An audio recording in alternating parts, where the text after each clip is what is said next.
ఏపీలో కూటమి ప్రభుత్వానికి అనుకూలంగా వ్యవహరిస్తున్నారని ఆరోపణలు ఎదుర్కొంటున్న పీసీసీ చీఫ్ వైఎస్ షర్మిల ఇవాళ మంత్రి నారా లోకేష్ కు ఓ విషయంలో కీలక విజ్ఞప్తి చేశారు. మెగా డిఎస్సి నిర్వహణలో ప్రభుత్వం దూకుడుగా ముందుకు వెళుతుండటంపై అభ్యర్థుల నుంచి వస్తున్న అభ్యంతరాలను పట్టించుకోవడం లేదని ఆరోపిస్తూ విద్యామంత్రి నారా లోకేష్ కు ఆమె ట్వీట్ చేశారు. ఇందులో విపక్షాలపై ఆయన చేస్తున్న ఆరోపణలు తొందరపాటుగా అభివర్ణించారు. డిఎస్సి విషయంలో లక్షలాది మంది అభ్యర్థులు తీవ్ర ఆందోళనలో ఉన్నారని వైఎస్ షర్మిల తెలిపారు. వారంతా మానసిక వేదనకు గురి అవుతున్నారన్నారు.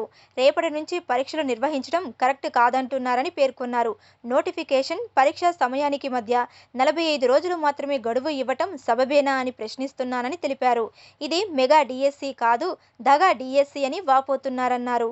కనీసం 90 రోజుల ప్రిపరేషన్ గడువు ఉండాలని, 45 రోజుల్లో సిలబస్ మొత్తం చదవలేమని, 3.5 లక్షల మంది డిఎస్సి అభ్యర్థుల పట్ల కనికరం చూపాలని లేఖలు మీద లేఖలు మీకు రాస్తుంటే కనికరించకపోవటం నిరుద్యోగుల మొరను పెడచెవిన పెట్టడం అంటే కూటమి ప్రభుత్వ నియంత పోకడకు నిదర్శనమని షర్మిల తెలిపారు. పైగా డిఎస్సి వాయిదా వేయాలని చూస్తే రాజకీయ కుట్రగా మీరు మాట్లాడడం తొందరపాటు నిర్ణయానికి అద్దం పడుతుందన్నారు. కాబట్టి డిఎస్సి నిర్వహణలో పరీక్ష రాసే అభ్యర్థుల డిమాండ్లను పరిగణలోనికి తీసుకోవాలని షర్మిల నారా లోకేష్ను కోరారు.